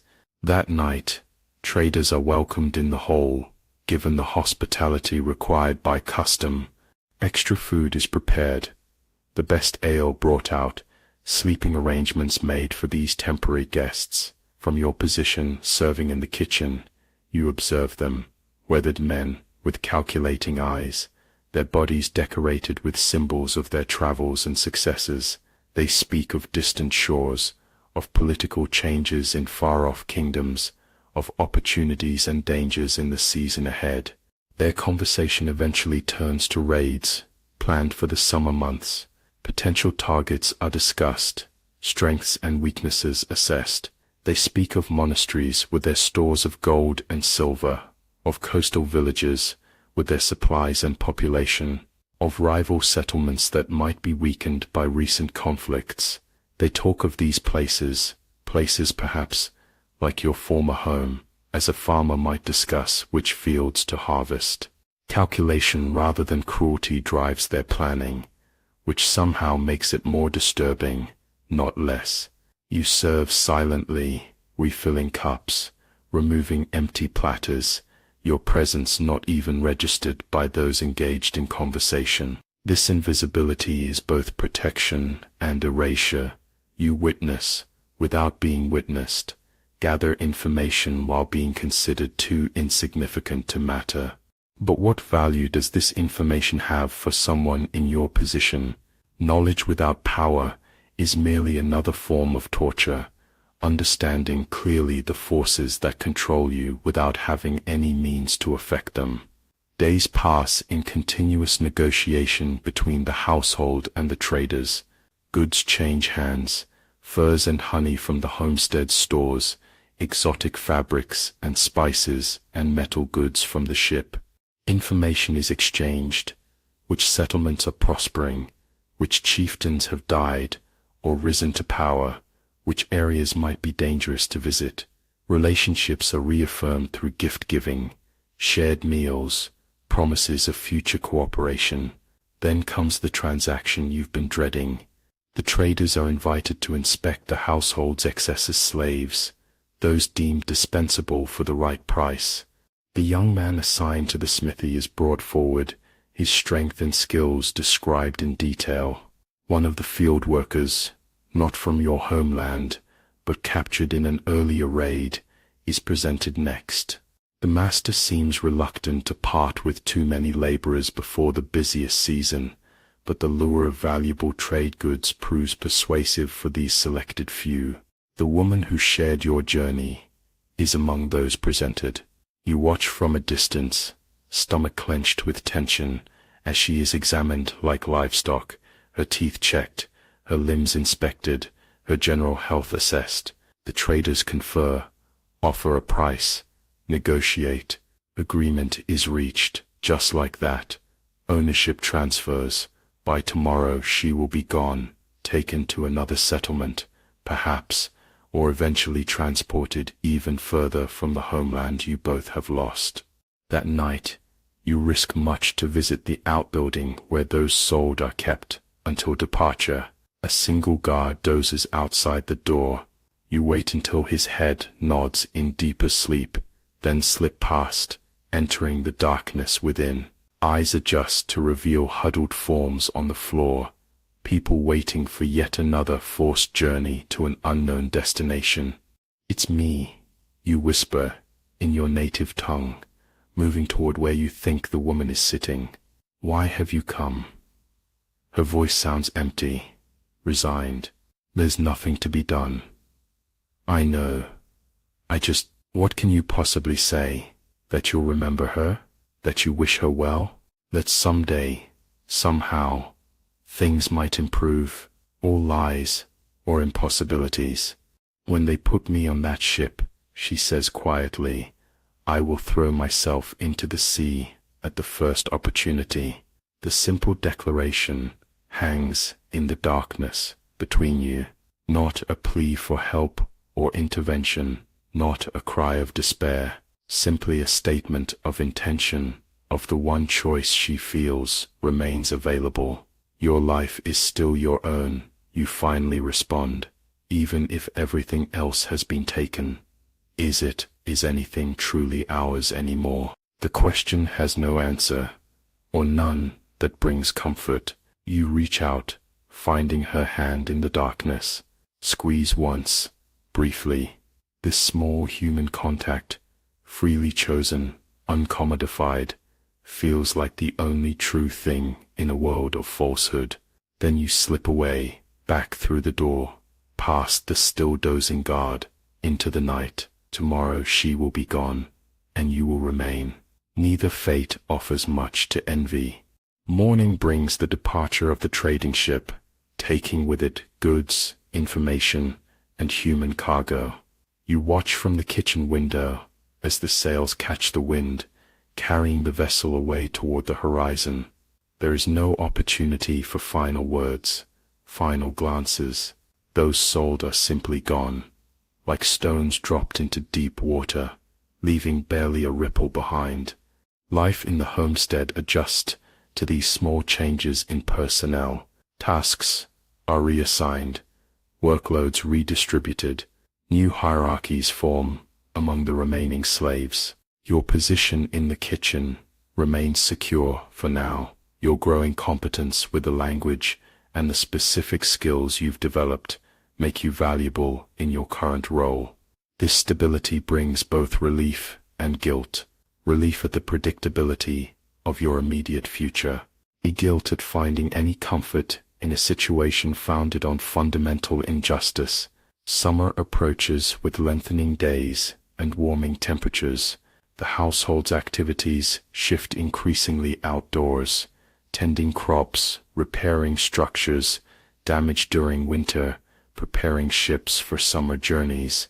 Some household members will join the raids planned during the trader's visit. Others will travel to larger settlements for political gatherings, marriages, religious ceremonies. The homestead will operate with reduced personnel during these months, increasing the workload for those who remain. In quieter moments, when daily tasks are complete and no immediate demands press upon you, a different kind of silence descends, not the enforced quiet of servitude, but a deeper stillness within. You realize with a shock that feels physical, that you've stopped actively planning escape. Not because opportunity hasn't presented itself, though true opportunities have indeed been rare, but because the mental energy required for such continuous resistance has gradually been redirected towards simple survival. This realization brings shame, then anger, then a more complicated emotion that has no simple name. The adaptation necessary for survival has created a kind of complicity with your own captivity.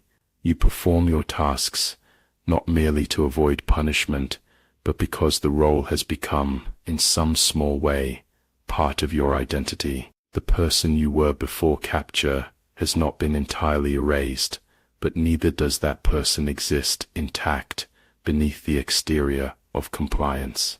Something new has formed in the crucible of this experience, neither fully resistant nor fully submissive, but occupying the complex territory between. Late one evening, as you're finishing the kitchen's cleaning for the night, Inga approaches with an unexpected request. The household's youngest child, the girl who survived the winter fever, has been asking for you. She refuses to sleep without seeing you first. This unprecedented summoning creates immediate anxiety.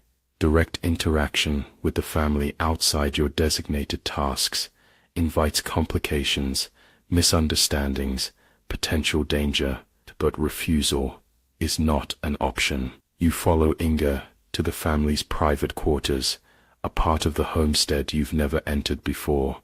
The contrast with the spaces occupied by slaves is stark. Finely woven tapestries warm the walls, carved furniture displays craftsmanship and status, soft furs cover the sleeping areas instead of rough pallets. In one such space, the young girl sits up amid her blankets, face brightening as you enter.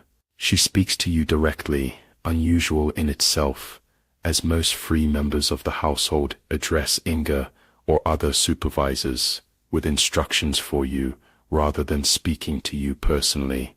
She thanks you for helping when she was sick, says she remembers your cool hands on her forehead, your voice singing softly when the pain was worst. She asks if you would sing again before she sleeps. The request freezes you in place. You haven't sung since your capture, not the songs of your homeland, which would only sharpen grief, nor the songs of these people, which would feel like surrender. The child's mother, sitting nearby, looks uncomfortable with her daughter's request, but doesn't forbid it outright. Inga watches carefully, her expression revealing nothing of what she thinks about this unusual situation. The child waits expectantly, her eyes trusting, unaware of the complex emotions her simple request has unleashed. In this moment, she sees you not as property, but as a person who brought comfort when she suffered. This recognition, so genuine, so uncomplicated by the adult understanding of social hierarchies, creates a fissure in the careful walls you've built around your most private self. Slowly, almost without conscious decision, you begin to sing. Not a song from your homeland, that would be too raw, too revealing, but a simple lullaby, learned during your time here, picked up from hearing other women sing to their children. Your voice is rusty from disuse, uncertain at first, then gaining strength as the familiar melody takes shape. The child smiles, settles back against her pillows. Her mother's face shows surprise, then something more complex, perhaps unwilling acknowledgement that this possession, this piece of property, contains humanity she'd prefer not to recognize. Inga remains impassive, though a slight softening around her eyes might suggest approval, or merely relief that a potentially tense situation is resolving without incident. You finish the song. The child's eyes have closed, her breathing deepening towards sleep. Her mother nods once, dismissal and reluctant thanks combined, and you withdraw, following Inga back through the finely appointed rooms to the more familiar terrain of the kitchen, then outside toward the sleeping quarters, where you belong. Neither of you speaks of what just happened. What is there to say? A small moment of human connection across unbridgeable social divides changes nothing about your fundamental circumstance. Yet, as you lie on your pallet that night, something shifts internally.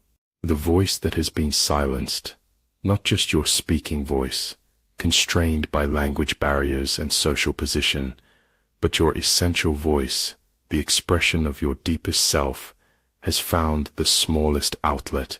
Like water finding a crack in ice, it has marked a potential path, however narrow. Summer reaches its height, the days stretch impossibly long, the sun barely dipping below the horizon before beginning its ascent again. This endless light creates a strange intensity in the household's activities. Work continues well into what should be night. Rest becomes fragmented and insufficient.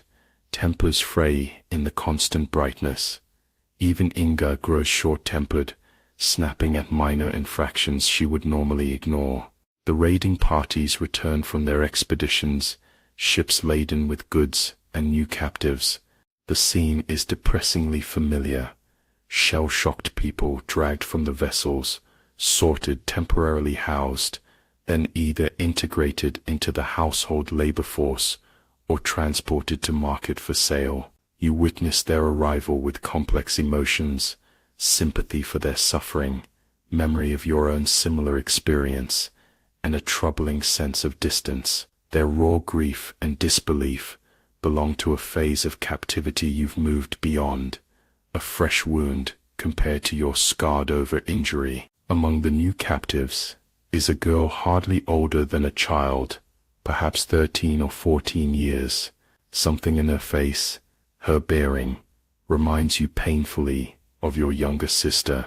The resemblance is not exact, but close enough to pierce the protective numbness you've cultivated. When she's brought to the kitchen to begin training for household work, you find yourself watching her surreptitiously, noting her trembling hands, her efforts to swallow tears, her flinching at every sharp sound. Inga notices your interest. At first she seems suspicious, perhaps concerned you might be planning something disruptive, but after observing you both for a day, she makes a decision. She assigns the girl to work directly with you, learns you can communicate in a shared language, and steps back to allow you to provide the primary instruction. This pragmatic arrangement serves the household's interests. The girl will learn her duties more quickly. With instruction she can fully understand, but it also creates a space for something human to exist within an inhuman system.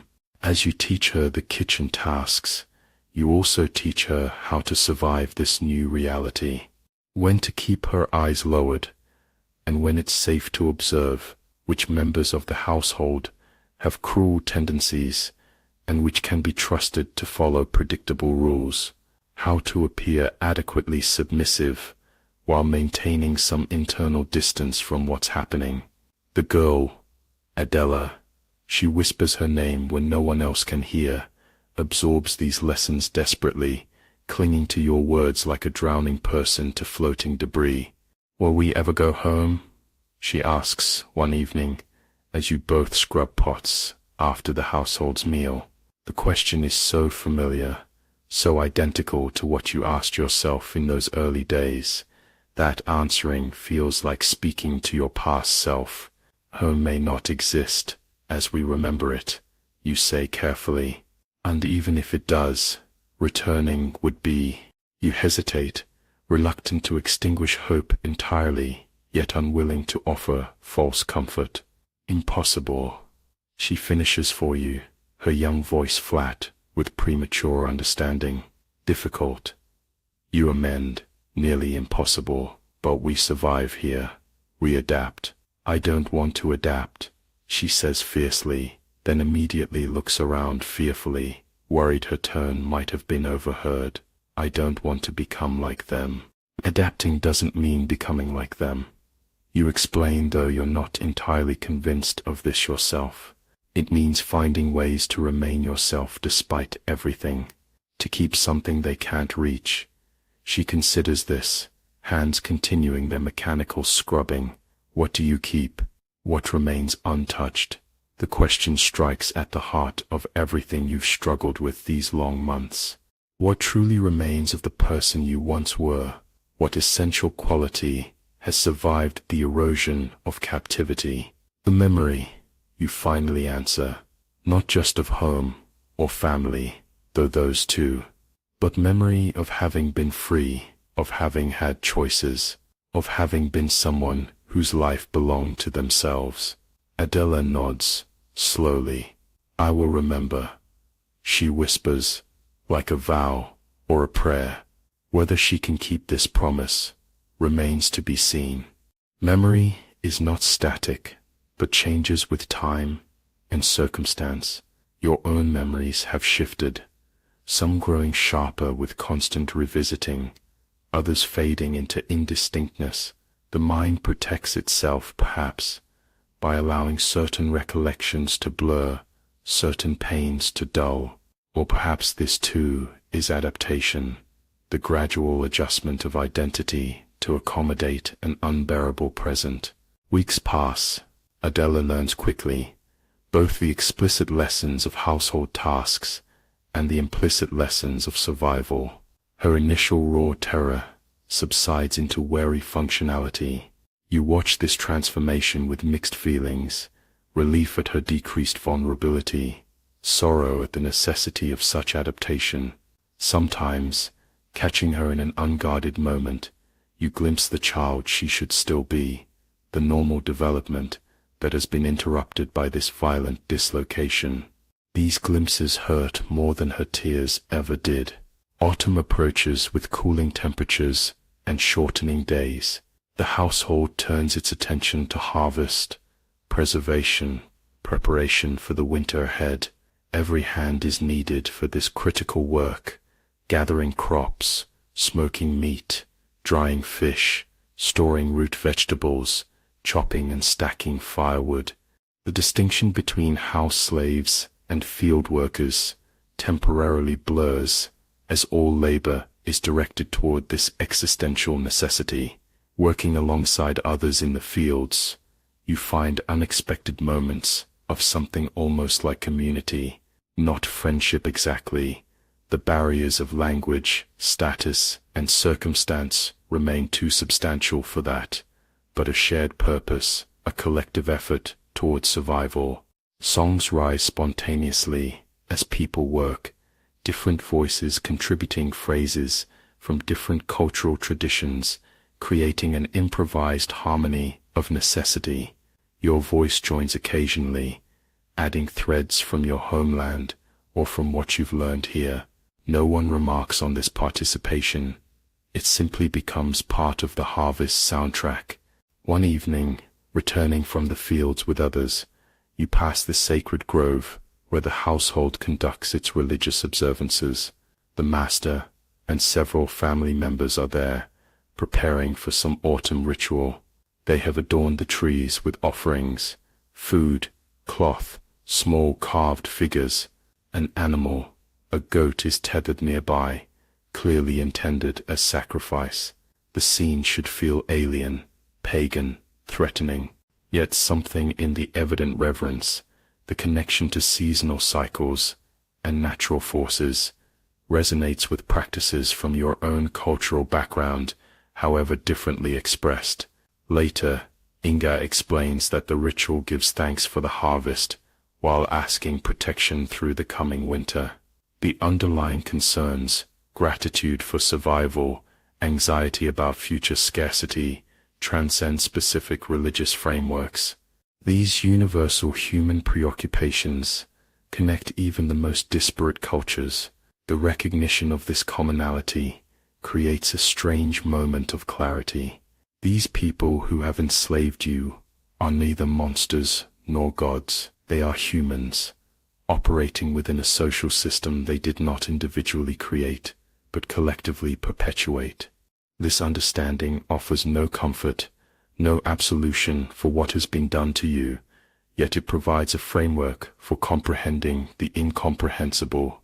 As winter once again approaches, bringing the cycle of your captivity to full completion, you find yourself standing at the same well where you first drew water after being purchased. The physical location is unchanged, the same stone rim, the same wooden bucket, the same creak of the rope mechanism. But the person standing here is not the same, not entirely the person from before captivity, not fully the compliant slave, but something forged between those extremes. In the crucible of necessity, you draw the water, feeling the familiar strain in shoulders now accustomed to this specific labor. Behind you, Adela waits with her own bucket, watching and learning as you once watched and learned. The continuity creates a sharp pain, the cycle perpetuating itself, new captives replacing those who die or are sold elsewhere, the system continuing uninterrupted, despite individual suffering. Looking into the water drawn from the well's depths, you catch a fragmented reflection of your face. The features are recognizable but altered, thinner, harder, older than the passage of time alone would explain. The eyes hold knowledge that can never be unlearned. This is what survival looks like. This is the face of endurance. The silence you have learned to swallow remains within you, not just the unspoken words of your native tongue, but the unvoiced rage, the unexpressed grief, the articulated questions about justice and meaning. This silence is not empty but full, not passive but vibrant with contained energy. Whether it will ever find expression, whether anything will ever fundamentally change, remains unanswerable, but something persists, some essential spark of selfhood that ownership has failed to extinguish. As you turn from the well, bucket heavy in your hands, the persistent question of identity remains. Who are you now, after everything? The answer forms not in words, but in the continuing act of existence. You are the one who remembers. You are the one who endures. You are the one who carries forward something that cannot be captured, sold, or owned, however thoroughly the body that contains it has been commodified.